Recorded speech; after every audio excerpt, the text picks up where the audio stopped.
आप सभी जुड़े हुए सभी साधकों को मेरा सादर प्रणाम। आज की इस मीटिंग में जुड़े हुए सभी साधकों का मैं हार्दिक अभिनंदन करती हूँ और गुरु चरणों का धन्यवाद करती हूँ जिन्होंने आप सबके बीच में आकर सेवा का मौका दिया। काफी समय से देश की परिस्थितियों को देखते हुए डिजिटली हम सब आपके साथ जुड़े हैं। काफी लोग आज भी जुड़े हैं, 100 लोग अभी जुड़ चुके हैं। लॉकडाउन में ढील की वजह से काफी लोग बाद में फेसबुक से जुड़ रहे हैं। इस तप सेवा सुमिरन की इस जूम चर्चा पर तप सेवा सुमिरन विषय पर लगातार चर्चाएं हो रही हैं। तप सेवा सुमिरन विषय पर ही ये कार्यक्रम समर्पित है। इस समय आप इस कार्यक्रम का लाइव देख रहे हैं IASS के प्रमुख केंद्र बद्रीनारायण सेवाग्राम मेरठ से। आगे आने वाले समय में मैं पूज्य मालती माँ के भी दर्शन आपको कराऊंगी। डॉक्टर साहब को आप लगातार सुन रहे हैं। आज हम लोग कुछ तप सेवा सुमिरन की ही चर्चा करेंगे। वास्तव में ये तप सेवा सुमिरन जीवन को सही दिशा देने के लिए, एक स्वस्थ और सुखी जीवन जीने के लिए मैं समझती हूं कि इससे सरल मार्ग शायद नहीं है। जुड़े हुए सभी साधक जानते हैं कि ये कितनी सरल, कितनी रिजल्ट देने वाली, कितनी शास्त्र सम्मत वैज्ञानिक साधना पद्धति है। विभिन्न धर्म ग्रंथों में इसका उल्लेख किया गया है, क्योंकि ये किसी विशेष धर्म, जाति, संप्रदाय आदि के बंधन से मुक्त है। इस साधना में किसी भी उम्र का व्यक्ति, किसी भी धर्म और जाति का व्यक्ति, कैसा भी कोई भी व्यक्ति इससे समान रूप से लाभ उठा सकता है। आज हम लोग तप सेवा सुमिरन के बीच के पार्ट सेवा की कुछ चर्चा करेंगे। तप की चर्चा आप सुन रहे हैं डॉक्टर साहब से, सुमिरन की चर्चा भी मैंने पहले भी की है आपके साथ। आज इस मध्य के विषय को लेंगे क्योंकि इस विषय का इस साधना में बहुत अधिक महत्व है। तप सेवा सुमिरन की साधना श्री रामचरितमानस के सिद्धांतों पर आधारित है। अगर हम सेवा की बात करें तो श्री रामचरितमानस में हजारों स्थानों पर इस सेवा की साधना को भजन के रूप में कहा गया है। गीता में भी इसको भजन के रूप में कहा गया है।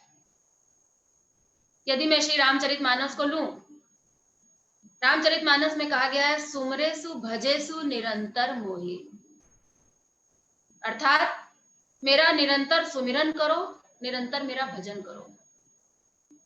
सुमिरन तो समझ में आता है, आंख बंद करके बैठना है, लेकिन ये तो स्टार्टिंग सुमिरन है। असली सुमिरन तो ये है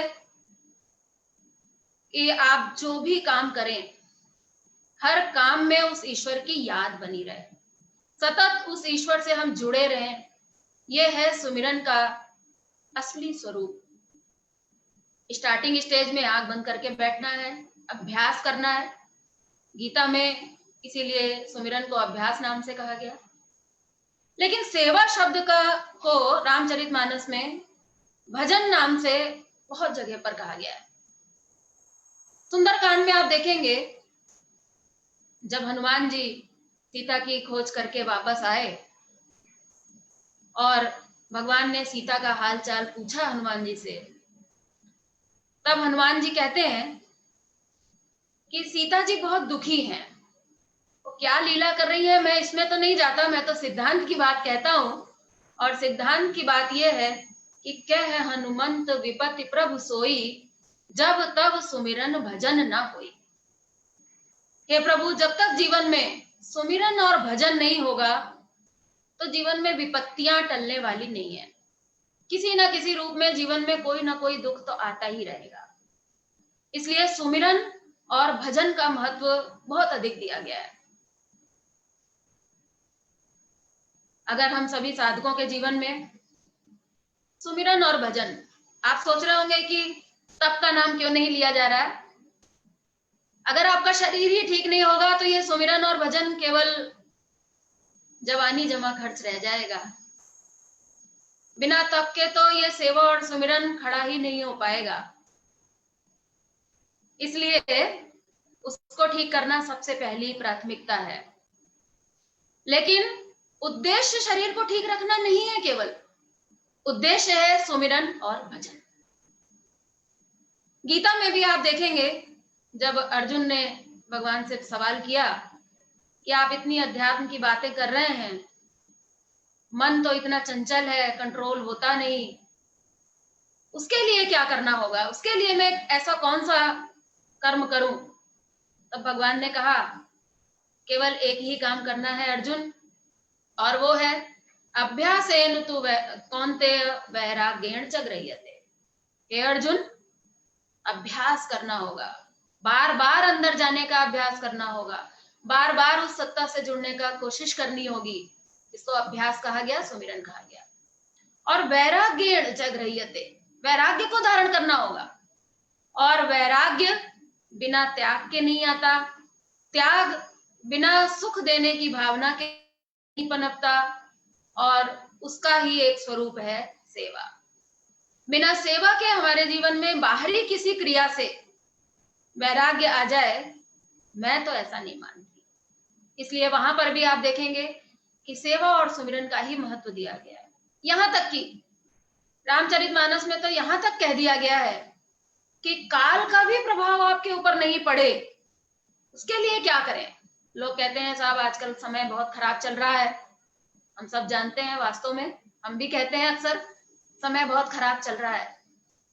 लेकिन अगर इस काल के प्रभाव से भी आप बचना चाहते हैं तो रामचरितमानस में उसका तरीका दिया गया है। कहते हैं प्रभु श्री राम उत्तरकांड में काकभुशुंडी जी से कहते हैं कि कबहू काल न व्यापई तो ही सुमिरेसु भजेसु निरंतर मोही। अगर आप प्रभु का निरंतर स्मरण कर रहे हैं, ध्यान आपका चल रहा है रेगुलर, और अगर आपका भजन चल रहा है, अगर आपकी सेवा चल रही है, तो इस कठिन काल से भी आप निकल जाएंगे।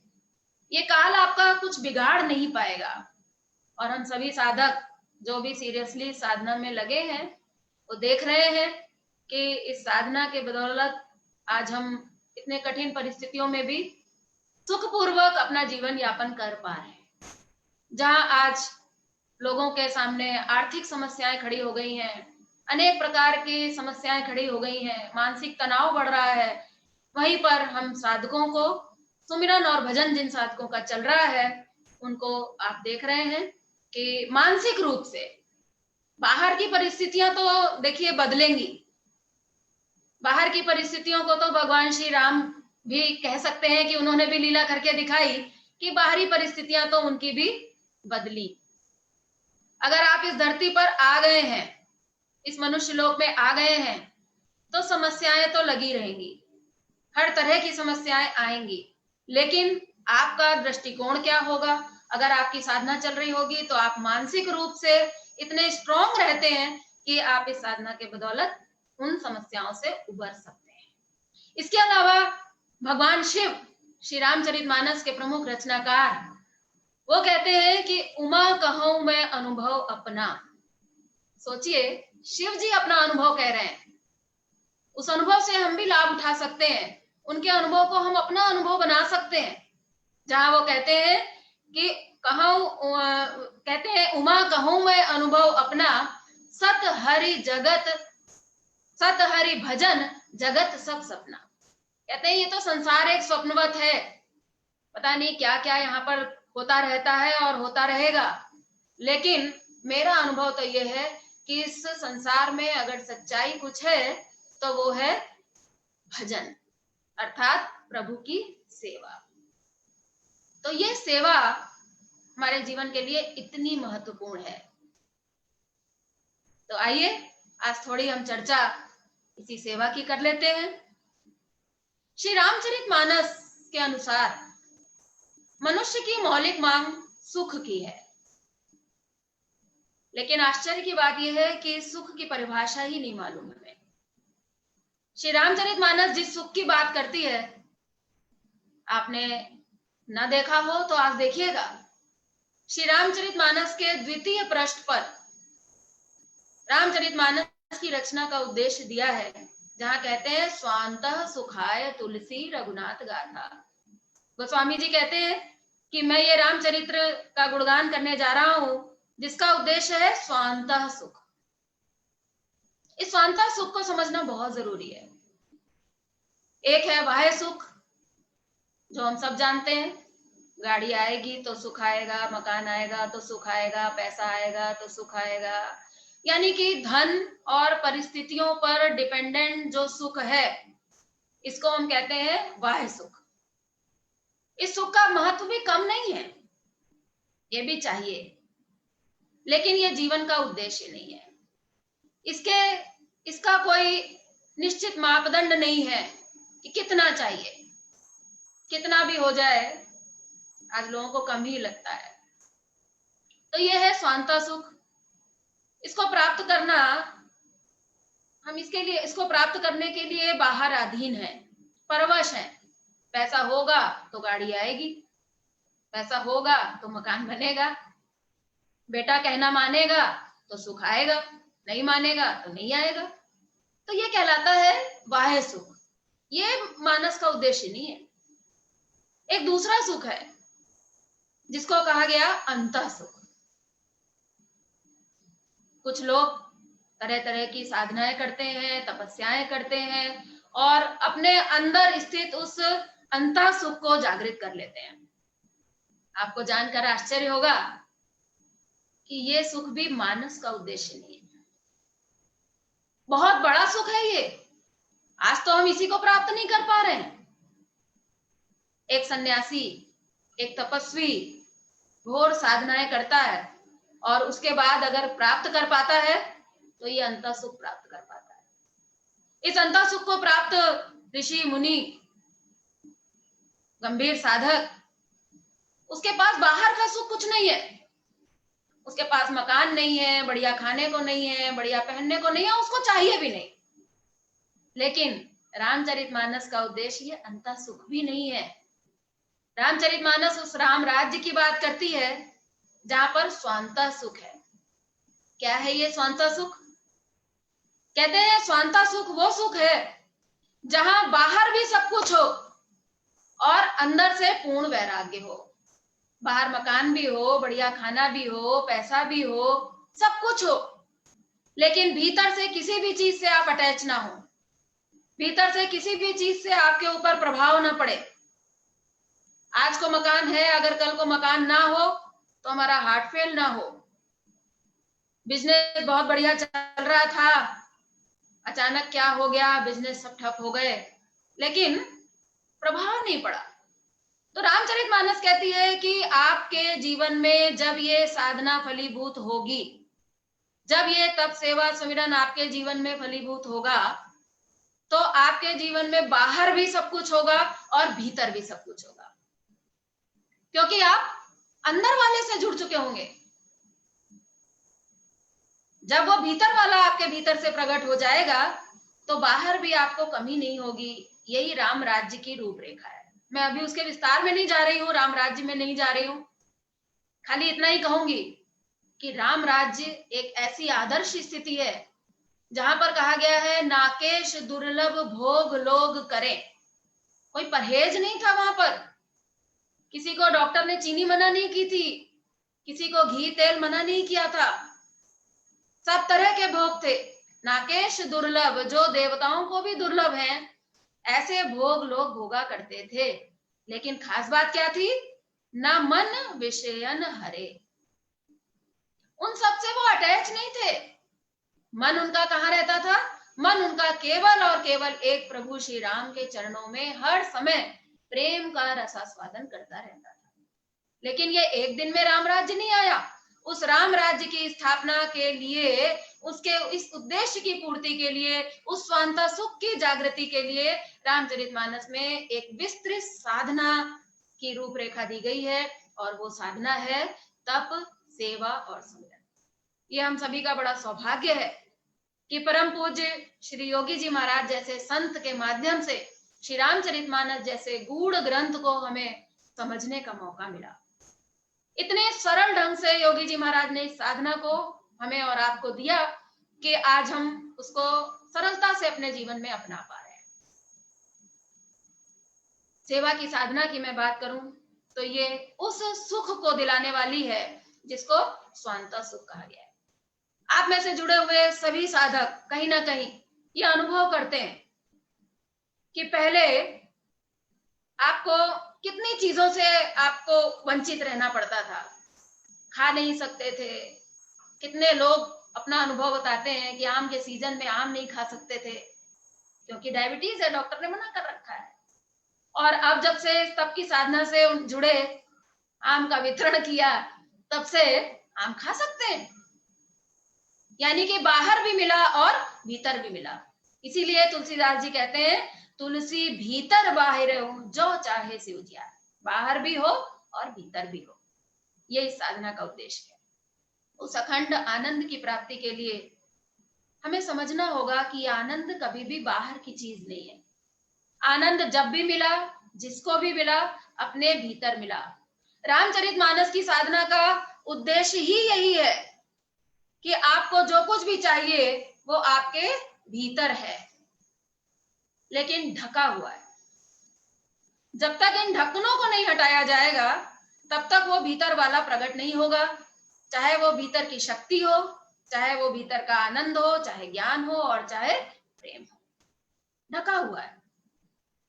ये आनंद भी ढका हुआ है, इच्छाओं से ढका हुआ है, अटैचमेंट से ढका हुआ है।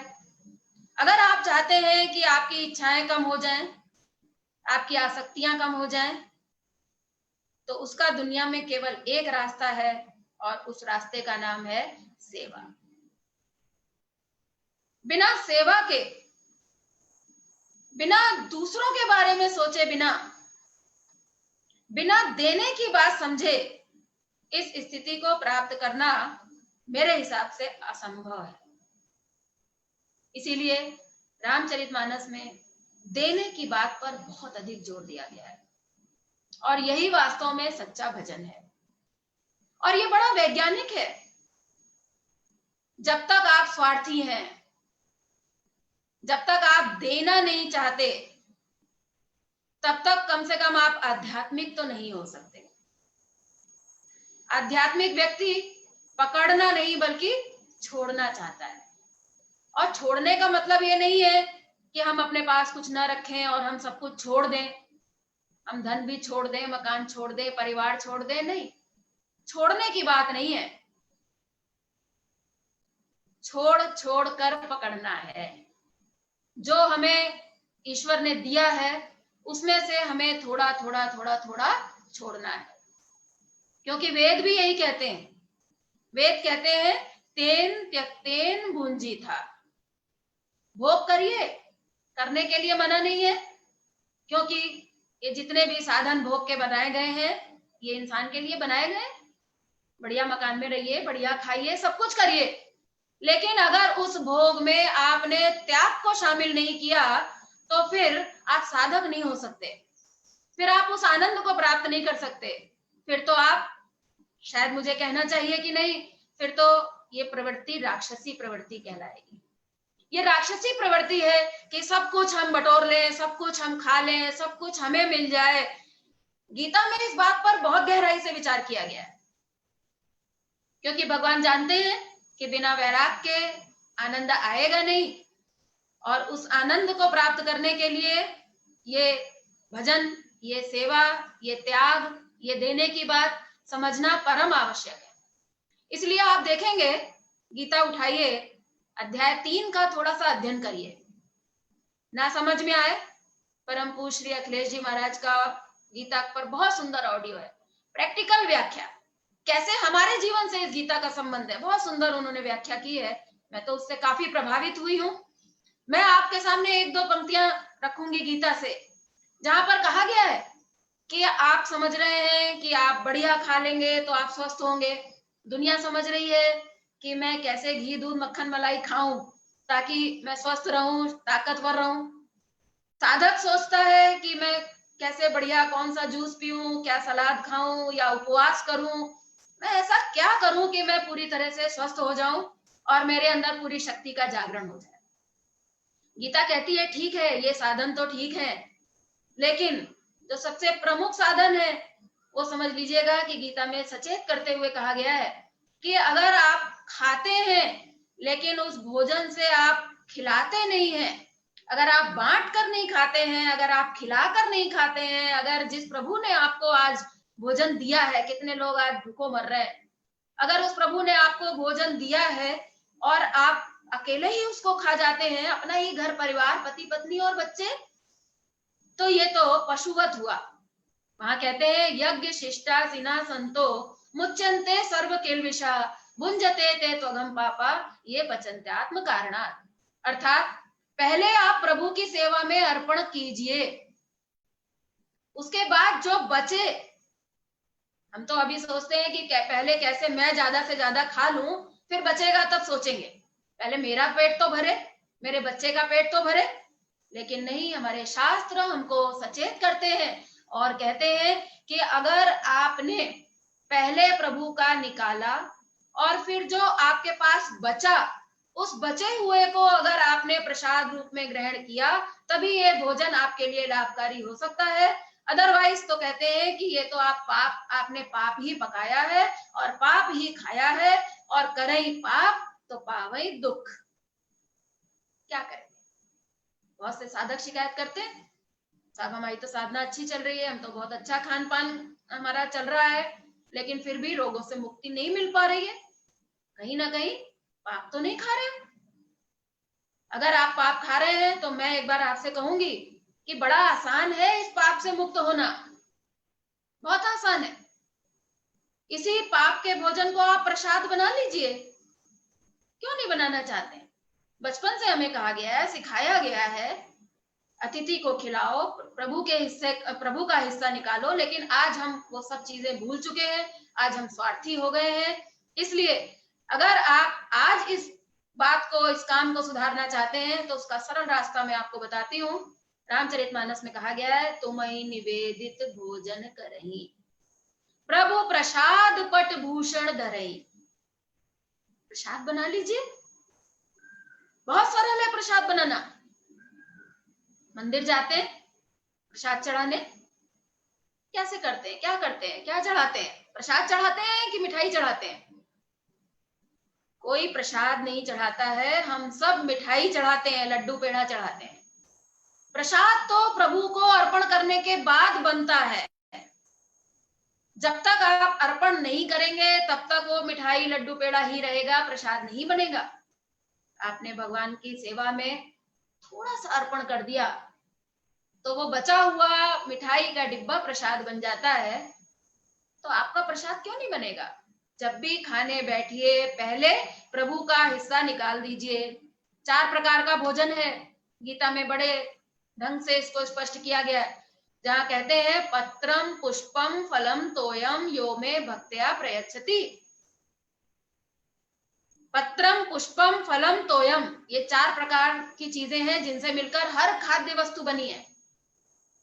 या तो कुछ पत्तियां होंगी, वायु तत्व, पुष्पम ये है पृथ्वी तत्व, पृथ्वी तत्व, गंध जिसका गुण है, अनाज, जितने भी अनाज हैं ये सब पृथ्वी तत्व है।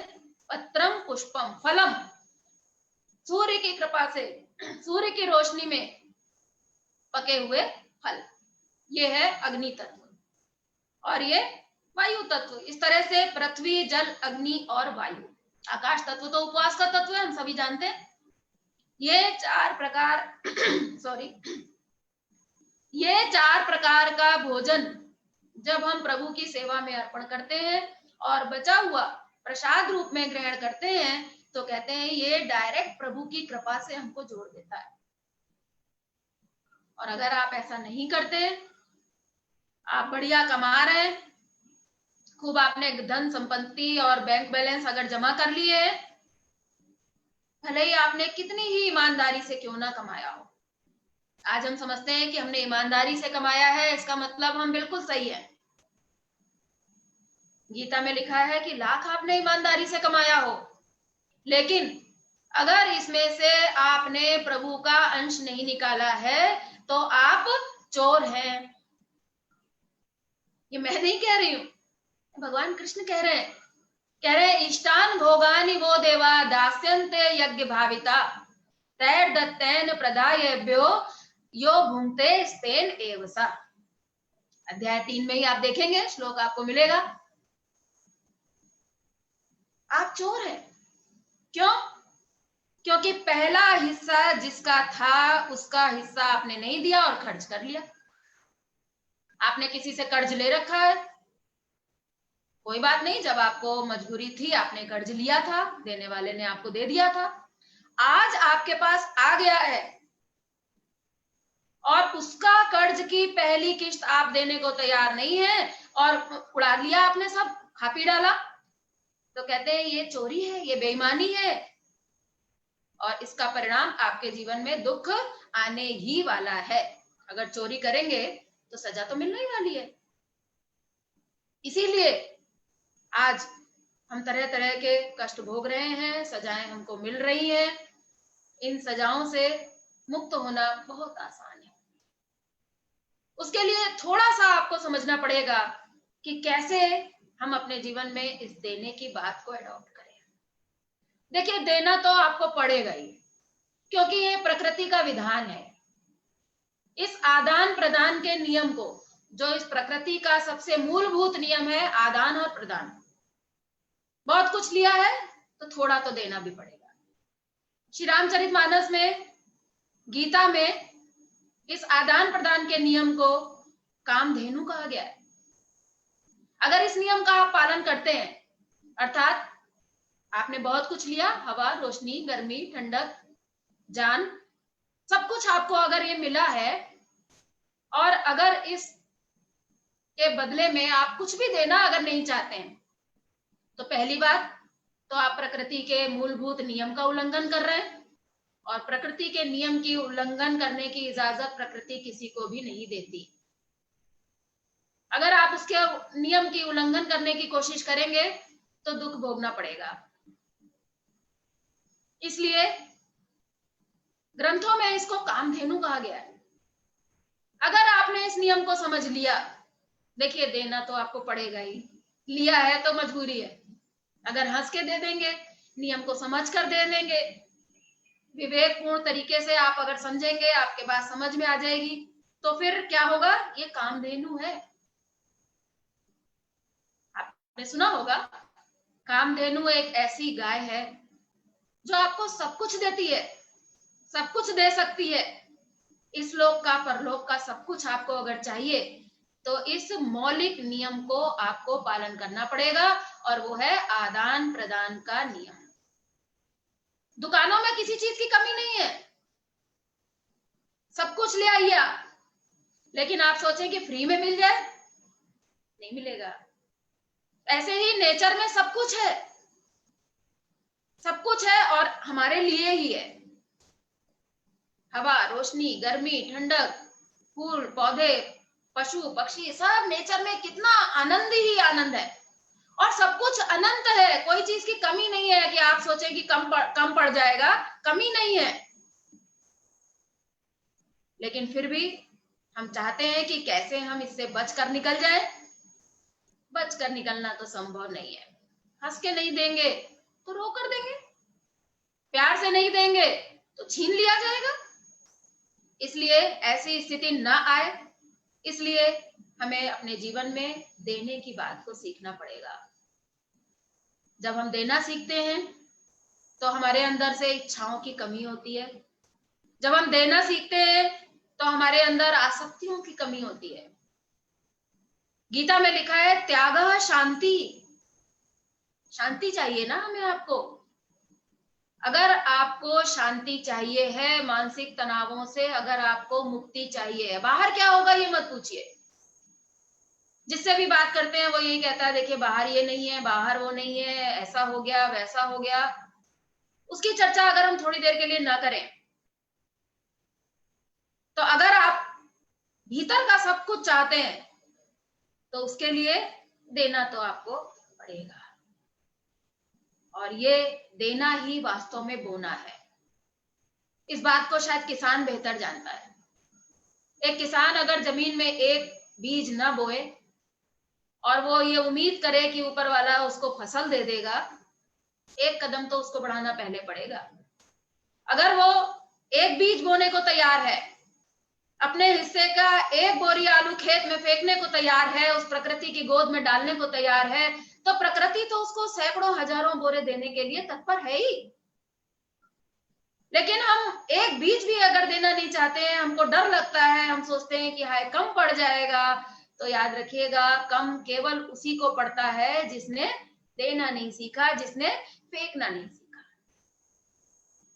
इसलिए इस तप सेवा सुमिरन की साधना के अंदर देने की बात का बहुत अधिक महत्व दिया गया है। ये हमको मानसिक तनावों से मुक्ति तो देता ही देता है, ये हमें संपन्नता तो देता ही देता है। यहां तक कि मैं आपको बता दूं, शास्त्रों की बात कहती हूं कि ये देने की बात, ये सेवा की बात, ये वितरण की बात, ये भजन की बात, ये केवल इस लोक में ही नहीं, मरने के बाद भी आपके साथ जाता है। खाया पिया तो यहीं पर रह जाएगा, बटोरा हुआ यहीं पर रह जाएगा, लेकिन दिया हुआ ये आपके साथ जाएगा। एक बार मैं किसी किताब में पढ़ रही थी जहां लिखा था कि भगवान के बटुए में आप जो डालते हो, भगवान की सेवा में दिया हुआ जो कुछ भी आप देते हो, वो उस भगवान के बटुए में सेव होता है। यहां आप जो कुछ भी बटोरते हो, उस बटुए में छेद है। बहुत सुंदर लगी मुझे ये बात कि हम सोच रहे हैं कि हम बटोर रहे हैं, हमारे काम आएगा, लेकिन हमें पता ही नहीं है कि हमारे उस बटुए में छेद है। जिस दिन जरूरत पड़ेगी, जिस दिन आप उस बटुए को खोलोगे, उस दिन वो बटुआ आपको खाली मिलेगा। शायद ये बात अभी समझ में ना आए, पर बात तो सही है। शास्त्र कहते हैं कि ये मरने के बाद काम में आएगा, मरने के बाद तक काम में आएगा। इस संबंध में मैं आपके साथ शेयर करना चाहूंगी परम पूज्य श्री अखिलेश जी महाराज की लिखी हुई पुस्तक सेवा का सिद्धांत। बहुत सुंदर किताब है। मैं आप सभी लोगों से गुजारिश करूंगी कि एक बार इस किताब को जरूर पढ़ डालिए। मैंने तो इस किताब को बहुत बार पढ़ा है, लेकिन फिर भी पढ़े हुए बहुत टाइम हो गया था। कल मैं इसको एक बार पलट रही थी, इतना आनंद मन में हुआ। सारे शास्त्रों का निचोड़ इस पुस्तक में दिया गया है। जो लोग नए साधक जुड़े हैं, मैं उनको भी दिखाना चाहूंगी। ये पुस्तक है सेवा का सिद्धांत, परम पूज्य अखिलेश जी महाराज की लिखी हुई पुस्तक है। इस पुस्तक में कहां कहां किस धर्म में, किस शास्त्र में दिया गया है ये देने की बात, किस तरह से हमें देना है। अगर हम बीमार हैं तो कैसे देना है, अगर बिजनेस फेल हो रहा है तो कैसे देना है, मन की शांति चाहिए तो कैसे देना है, अगर आपको आर्थिक समस्याएं हैं तो कैसे देना है, ईश्वर को प्राप्त करना है तो कैसे देना है, जीवन में वैराग्य प्राप्त करना है तो कैसे देना है, अपनी इच्छाओं को थोड़ा हमें कंट्रोल करना है तो कैसे देना है। हर धर्म में कैसे देने की बात इतने सुंदर तरीके से दी जा सकती है। इस किताब को देखकर मुझे बड़ी प्रसन्नता होती है और हम सभी का सौभाग्य है कि ऐसी पुस्तक हमारे बीच में है। अगर आपके पास नहीं है, आप इसको मांगिए, किसी से अरेंज करिए, नहीं मिले तो इसकी सॉफ्ट कॉपी मंगवाइए और इसको पढ़िए। इसमें मैं कल पढ़ रही थी, इस किताब का एक छोटा सा हिस्सा मैंने आपके लिए सेव किया था, मैं चाहती हूं आप लोग देखिए। कहते हैं देने से मिलता है मरने के बाद भी। केवल अभी की बात नहीं है, ये मरने के बाद भी देने वाली चीज है। गरुड़ पुराण का उदाहरण यहाँ पर दिया गया है। वहां पर कहा गया है, एक जब मनुष्य मर के जाता है तो एक वैतरणी नाम की भयंकर नदी उसे पार करनी पड़ती है। और ऐसा मैंने सुना है कि इस नदी में बहुत कष्ट है, इसको साक्षात नरक की नदी कहा गया है। लेकिन इस नदी से तरने के लिए बहुत सरल उपाय दिया गया है। जैसा कि इस नदी के नाम से ही आप देख रहे हैं, बैतरणी इस नदी का नाम है। अर्थात इस नदी को अगर आपको पार करना है तो ये केवल वितरण से पार होगी। गरुड़ पुराण है, दानम वितरणम प्रोक्तम मुनि भी तत्वदर्शी भी इयम सा तीर्यत यस्मात् तस्मात् दैवे तरणो स्मृतः। अर्थात अगर आपने दिया है, अगर उस बटवे में आपकी जमा पूंजी है, तो आप इस भयंकर नदी को भी पार कर जाएंगे। और ऐसा नहीं है कि ये नदी कोई मरने के बाद ही है। आज भी अगर हम समस्याओं के दलदल में अगर पड़े हैं, तो भी वितरण ही एकमात्र साधन है इन दुखों से पार लगने का। इसलिए ईश हमें देते हैं सब कुछ, हम भी तो कुछ देना सीखें। जो कुछ हमें मिला है प्रभु से, उसका वितरण करना सीखें। आपने जो कुछ कमाया है उसमें प्रभु का हिस्सा है। याद रखिएगा, 10वां हिस्सा उस प्रभु का है। इसमें अगर आपने बेईमानी करने की कोशिश की, नुकसान उठाएंगे। ये दशांश की बात मैं नहीं कर रही हूं, ये हमारे शास्त्र कहते हैं। मनुस्मृति में लिखा है, न्यायो पर पार्जित वित्तस्य दशमांशेन धीमता। आपने जो कुछ भी न्याय पूर्वक कमाया है, उसमें से 10वां हिस्सा उस प्रभु का है। बड़ा वैज्ञानिक है। 10 इंद्रियों से हम सुख भोग रहे हैं। आंख से सुख भोग रहे हैं, कान से सुख भोग रहे हैं, जबान से सुख भोग रहे हैं, सुखी सुख भोग रहे हैं। एक भी सुख हमसे छीन लिया जाता है तो हम परेशान हो उठते हैं। अगर आप 10 इंद्रियों से सुख भोग रहे हैं और आगे भी भोगते रहना चाहते हैं, तो याद रखिएगा, जो कुछ आपको मिला है, धन वस्तु सामान जो कुछ भी आपने बटोर कर रखा है, उसमें से 1/10 ईमानदारी से उस प्रभु की सेवा में अर्पण करना पड़ेगा। चॉइस नहीं है। अगर आप नहीं करते हैं, फिर आपके इन इंद्रियों में समस्याएं आएंगी, आपके सुख में कमी पड़ेगी, तो फिर शिकायत मत करिएगा। ईमानदारी से 10वां हिस्सा, कोई मात्रा की बात नहीं है। भगवान ने आपको 10 रुपए दिए, केवल 1 रुपया निकालना, कोई जरूरत नहीं है 11 निकालने की। ऊपर वाले ने 10 दिया, 1 निकालिए। ऊपर वाले ने 1000 दिया, अब 1 से काम नहीं चलेगा, क्योंकि मात्रा का भी महत्व है। ऊपर वाला ये नहीं देखता है कि आपने उसकी सेवा में क्या अर्पण किया, लेकिन ऊपर वाला ये जरूर देखता है कि मैंने इसको क्या अर्पण किया, ये कितना ईमानदार है। मैंने इसको 10 दिया था, इसने 1 अर्पण किया, बड़ा ईमानदार है। अब आज मैंने इसकी सेवा से प्रसन्न होकर अगर मैंने आज इसको 10,000 दे दिया है, अब ये स्वार्थी हो गया, अब ये 10 से काम चलाना चाहता है, नहीं चलेगा। क्योंकि शरबत अगर आपको 1 गिलास बनाना है तो 2-3 चम्मच चीनी पर्याप्त हो सकती है, लेकिन अगर आपको 1 बाल्टी भर शरबत बनाना है और आप कहें नहीं साहब मैं तो 3 ही चम्मच चीनी डालूंगा, तो फीका ही रहेगा, रस नहीं आएगा। रामचरितमानस जिस रस की बात करती है, जिस जीवन की बात करती है, वो है अखंड और अनंत रस पूर्ण जीवन। और उसकी सेवा का ये पहला स्वरूप है अपनी आय का 10वां हिस्सा प्रभु की सेवा में अर्पण करना। हर धर्म में इसकी चर्चा की गई है। सिख धर्म हो, चाहे ईसाई धर्म हो, चाहे कहीं इसको दान नाम से कह दिया गया हो। रामचरितमानस में तो यहां तक कह दिया गया कि जैन केन विधि दीने दान करे कल्याण।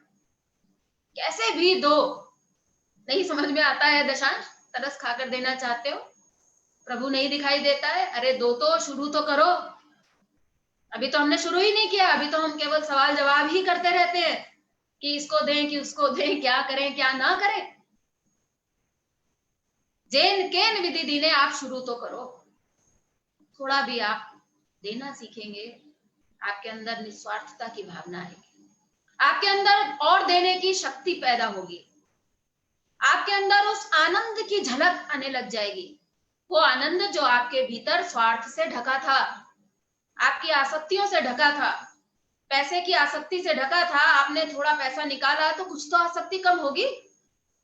जिस मात्रा में आपकी आसक्ति कम होगी उस मात्रा में उस ईश्वर का सानिध्य आपको मिलेगा। और वो ईश्वर सच्चिदानंद है, स्वास्थ्य, शक्ति, आनंद, ज्ञान और प्रेम का भंडार है। उससे आप अगर जुड़ेंगे तो फिर ये आनंद आकर जाएगा नहीं। मैंने आपको बताया जो बाह्य सुख है ये आकर चला जाता है, आज है कल रहे ना रहे। अंतर सुख है, उसमें बाहर का सुख नहीं आएगा। लेकिन ये स्वांता सुख वो अंतर का परम आनंद है जो एक बार प्रकट होने के बाद फिर वो जाएगा नहीं। वो आपके जीवन की स्थायी उपलब्धि होगी। करना क्या पड़ा? कुछ भी नहीं। जो कमाया था उसका 1/10 मात्र, बहुत सस्ता सौदा है।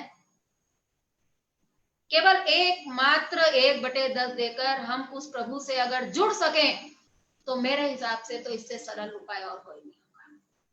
जो कुछ आपको मिला है, तुम्हें निवेदित भोजन करई, प्रभु प्रसाद पट भूषण धरई।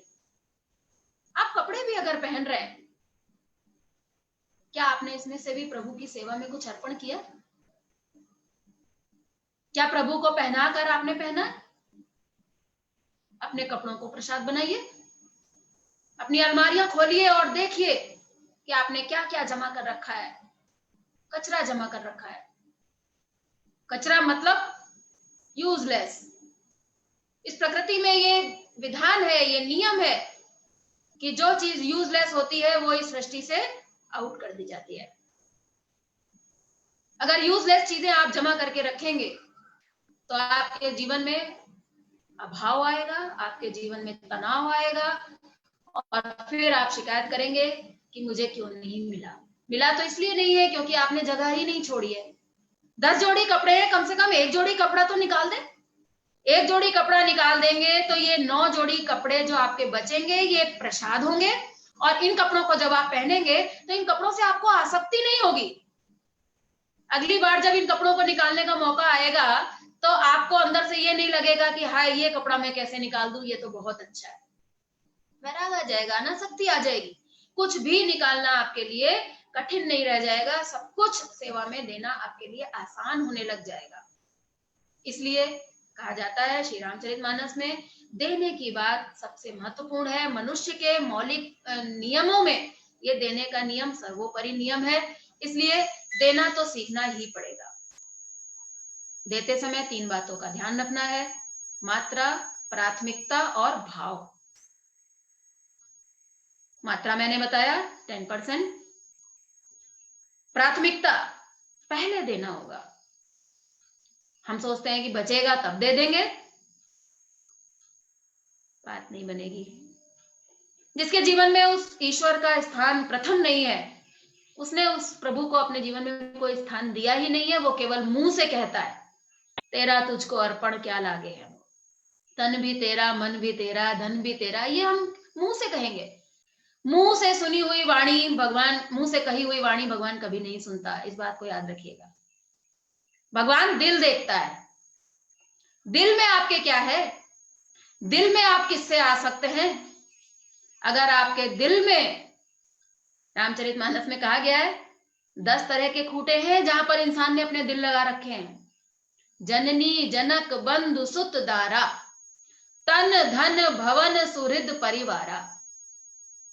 ये 10 जगह इंसान ने अपनी आसक्तियों को जोड़ रखा है। कहते हैं सबकर ममता ताग बटोरी। इन सब में आपने जो ममता के धागे जोड़ रखे हैं ना, रिश्तों को नहीं छोड़ना है, माता पिता को नहीं छोड़ना है, बच्चों को नहीं छोड़ना है, मकान दुकान कुछ नहीं छोड़ना है, लेकिन इन सब से जो आसक्ति हमने जोड़ रखी है उन आसक्ति के धागों को ले लीजिए, बट लीजिए और बटने के बाद एक मोटी रस्सी बनाइए और ये रस्सी प्रभु श्री राम के, प्रभु के चरणों में समर्पित कर दीजिए। जुड़ जाएंगे आप उससे। कठिन है क्या? बहुत सरल है।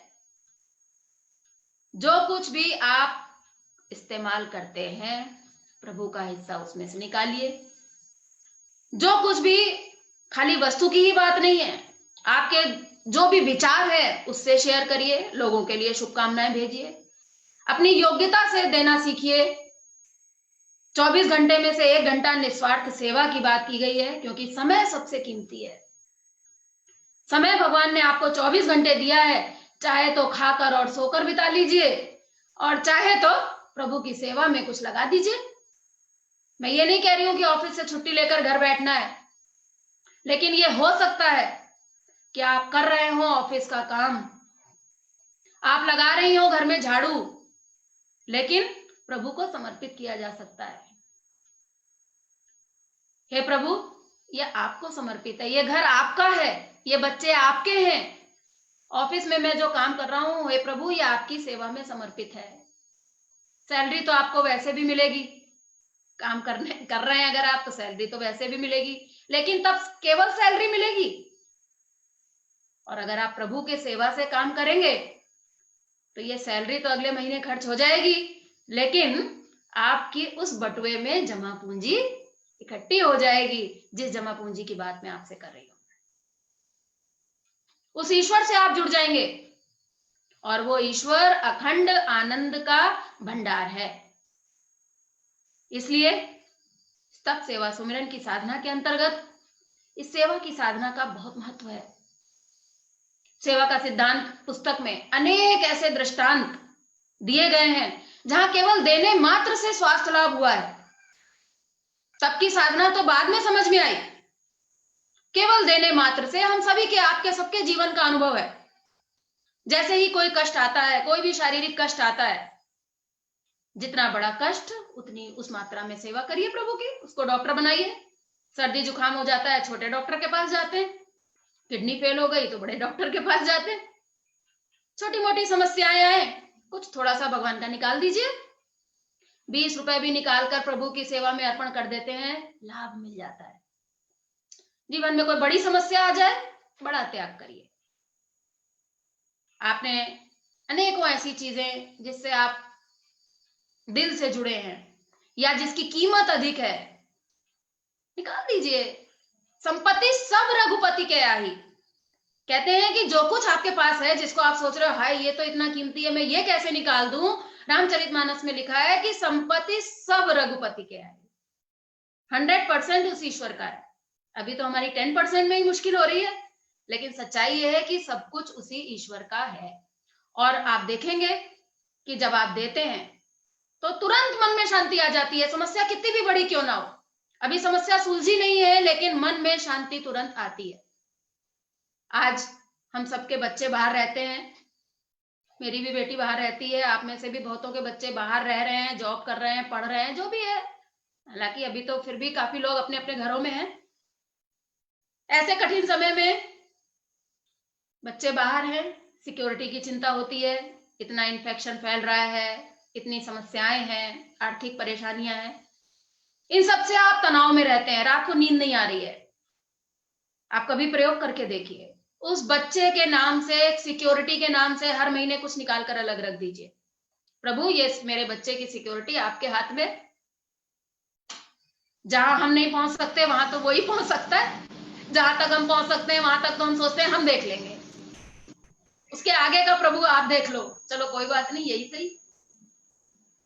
आप देखेंगे कि आपके अंदर, आपके बच्चे के अंदर एक मानसिक कवच की एक अनुभूति आप कर सकते हैं। ये सुनने में अभी आपको भले ही कठिन लग रहा हो, लेकिन जो साधक इसका प्रयोग कर रहे हैं उनका अनुभव है, वो जानते हैं कि ये सेवा की साधना हमारे जीवन में किस प्रकार से काम करती है। डॉक्टर ने मना कर दिया है, मीठा नहीं खा सकते, कोई बात नहीं, मीठा बांटना सीखिए, जो नहीं खा सकते उसको बांटिए, आप देखेंगे मीठा खाने की इच्छा ही खत्म हो जाएगी। और बांटने के बाद अगर थोड़ा खा भी लेंगे, नुकसान नहीं करेगा, क्योंकि हम सब जानते हैं कि प्रसाद का लड्डू डायबिटीज का मरीज भी खाता है और उसको नुकसान नहीं करता। अगर आपने बांट दिया है, उसके बाद अगर आप खा रहे हैं तो आपको नुकसान भी नहीं करेगा, और पहली बात खाने की इच्छा ही नहीं होगी। इस तरह से जो कुछ हमारे जीवन में हमको मिला है, घर से यूजलेस चीजों को निकाल दें, काम काम की चीजों को रखें, और उन चीजों में से भी कोशिश करें कि जब एक नई चीज आए तो इधर से फिर एक पुरानी निकल जानी चाहिए।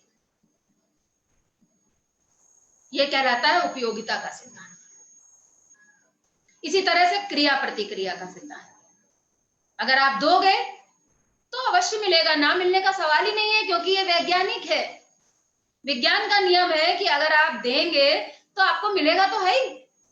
आप वस्तु देंगे तो वस्तु मिलेगी, अगर आप सुख देंगे तो सुख मिलेगा।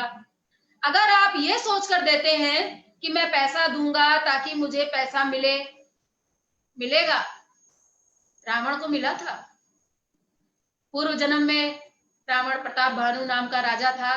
चर्चा में विशेष नहीं जा रही हूं, खाली हिंट दे रही हूं आपको। राजा प्रताप भानु पूर्व जन्म में उसने बहुत दान दिया, लेकिन देने में उसकी प्रभु की भावना नहीं थी, अहंकार पूर्वक देता था। तो क्या हुआ? अगले जन्म में राक्षस बना, क्योंकि उसकी भावना उचित नहीं थी। तरस खाकर दे रहे हैं हम, अहंकार पूर्वक दे रहे हैं, ये सभी भावनाएं आप क्यों नहीं अपने दिल से हटा देते? क्यों एक प्रभु को नहीं आप अपने हृदय में स्थापित कर पाते? क्या अंधे में भगवान नहीं है? क्यों आपको अंधा ही दिखाई देता है? क्या भगवान नहीं दिखाई दे सकता क्या? क्यों हम अंधे को ही देना चाहते हैं? क्यों हमारे मन में हमेशा मदद का भाव रहता है? मदद करने के लिए वो परमेश्वर बैठा है, हम तो केवल प्रभु की सेवा कर सकते हैं। इसलिए इस सेवा के भाव से मदद हमें करनी है, और जब हम इस सेवा के भाव से मदद करते हैं, मदद भी अगर करते हैं प्रभु के भाव से अगर हम करते हैं, तो आप देखेंगे कि आप उस प्रभु से जुड़ेंगे। राजा प्रताप भानु मरा, अगले जन्म में उसको सोने की लंका मिली, रावण हुआ। कभी जानते हैं, ना जानते हो तो देख लीजिएगा, बालकांड में राजा प्रताप भानु की कथा आती है। लेकिन सोने की लंका क्यों मिली? क्योंकि उसने दिया था, धन दिया था, इसलिए धन मिल गया। लेकिन ये धन टिकेगा नहीं, इसका विनाश हो जाएगा, ये आपके जीवन में किसी काम आने वाला नहीं। ऐसे धन का आप क्या करेंगे? अगर करोड़ों आपके पास हो भी गया तो करेंगे क्या? इसलिए देंगे तो देने से कभी आपको कम नहीं पड़ेगा, देने से आपकी इच्छाएं कम होंगी, आसक्तियां कम होंगी, आप उस प्रभु से जुड़ेंगे, उस प्रभु का प्रेम आपको मिलेगा। मरने के बाद भी ये आपके साथ जाएगा, और अगले जन्म में आपको जो भी जन्म मिले, जिस योनि में जैसा भी जो जन्म मिले, ये वितरण की सेवा आपके काम आने वाली है। इसलिए मैं चाहती हूँ कि पहली प्रमुख बात कि सभी लोग सेवा का सिद्धांत पुस्तक को एक बार अवश्य पढ़ें। हिंदी, चारों भाषाओं में उपलब्ध है, क्योंकि 1 घंटे के समय में सभी पूरे विषय को कवर कर पाना संभव नहीं है। अभी तो मैंने केवल आपसे सेवा की साधना के एक बेसिक प्रिंसिपल्स की चर्चा की है। अगर आपको इस साधना को पूरी तरह से समझना है तो ये पुस्तक आपको पढ़नी पड़ेगी। पुस्तक पढ़िए, प्रयोग करिए। आपके प्रश्न हैं तो हमें प्रश्न के ऑडियोज आप भेजते रहिए। जरूरी नहीं है कि जब मीटिंग होगी तब होगी, हम आपके प्रश्न सेव रखेंगे अपने पास। आप किताब पढ़िए, किताब में आप बताइए कि आपने कहाँ पढ़ा, कहाँ आपको समझ में नहीं आया। एक स्टूडेंट की तरह पढ़ाई शुरू करनी पड़ेगी साधना की, क्योंकि अभी आमने सामने चर्चा का मौका नहीं है, और ये मौका ऊपर वाला कब देगा उसकी अभी कुछ जानकारी भी नहीं है। तो बच्चों की तरह अध्ययन करना पड़ेगा, और फिर प्रयोग करिए। प्रयोग करेंगे तो परिणाम आएंगे। आज एक भी साधक ऐसा नहीं कह सकता है कि मैंने प्रयोग किया और मुझे कुछ परिणाम नहीं मिला, ऐसा तो संभव ही नहीं है। प्रयोग करिए, प्रश्न करिए, साधना से जुड़िए, अध्ययन करिए, आपस में संवाद करिए, अपने शहर के लोगों का ग्रुप बना लीजिए, उनसे जूम पर चैट करिए, उनसे वीडियो कॉलिंग करिए। किसी भी तरह से साधना से सभी लोग जुड़े रहिए। ये सुमिरन और भजन, ये हमारे जीवन का मूल मंत्र है। या तो सेवा करिए, और सेवा के काम से जब छुट्टी मिले तो आंख बंद करके बैठ जाइए।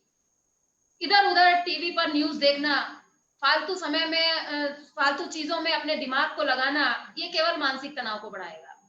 इससे बचने का सबसे बढ़िया तरीका है, केवल 2 ही काम करने हैं। सुमिरेसु भजेसु निरंतर। निरंतर मतलब और कुछ करना ही नहीं है। और कुछ करना ही नहीं है मतलब हम जो कुछ भी कर रहे हैं उसमें सेवा का भाव हो, उसमें त्याग की भावना हो, उसमें फल प्राप्ति की आशा ना हो, प्रभु को समर्पित करते हुए रसपूर्ण ढंग से। एक तो है कि हम रो रो कर काम कर रहे हैं, करना पड़ रहा है, क्या करें, मजबूरी है, झीक रहे हैं किसी तरह से, ये कब पूरा होगा, कब इससे छुट्टी मिलेगी, कब शाम होगी, कब मुक्ति मिलेगी। नहीं, प्रभु की सेवा में इसको बना सकते हैं आप। और जैसे ही इन कामों से आपको मुक्ति मिले, आप खाली बैठे आंख बंद कर ले। ये है सुमिरन और भजन का एक वास्तविक प्रैक्टिकल स्वरूप। इससे अगर आप जुड़ेंगे तो निश्चित रूप से आपके जीवन में चमत्कारिक लाभ होगा और आपका जीवन सर्वांश में सुखी होगा। समय हो गया है। मैं ईश्वर से प्रार्थना करती हूँ कि आप सभी लोग इस साधना को गहराई से समझें। रामचरितमानस में कहां कहां इस साधना को दिया गया है। योगी और योग साधना, जो अभी तप सेवा सुमिरन के नाम से उसका नाम परिवर्तन कर दिया गया है, योगी और योग साधना। वैसे तो अभी सब लोग थोड़ा थोड़ा काम में व्यस्त हो गए हैं, लेकिन जो लोग अभी थोड़ा, जिनके पास टाइम है, उनसे मैं विशेष रूप से कहूंगी कि ये तप सेवा सुमिरन किताब का अध्ययन कर डालिए। हालांकि अभी इसकी हमारे पास ई बुक उपलब्ध नहीं हो पाई है, मोटी किताब है, इसकी अभी ई बुक नहीं बन पाई है, लेकिन रखी होगी आपके घर में, पढ़ी नहीं होगी आपने। जिनके घरों में रखी है अलमारी में, उसको जरा निकालिए, साफ करिए और उसका अध्ययन कर डालिए। रामचरितमानस एक ऐसा ग्रंथ है जो हमारे जीवन को बदल के रख सकता है। अध्ययन करिए, साधना से जुड़े रहिए। आप सभी लोगों का बहुत बहुत धन्यवाद। इस मीटिंग के माध्यम से आप सबके बीच में आने का मौका मिला।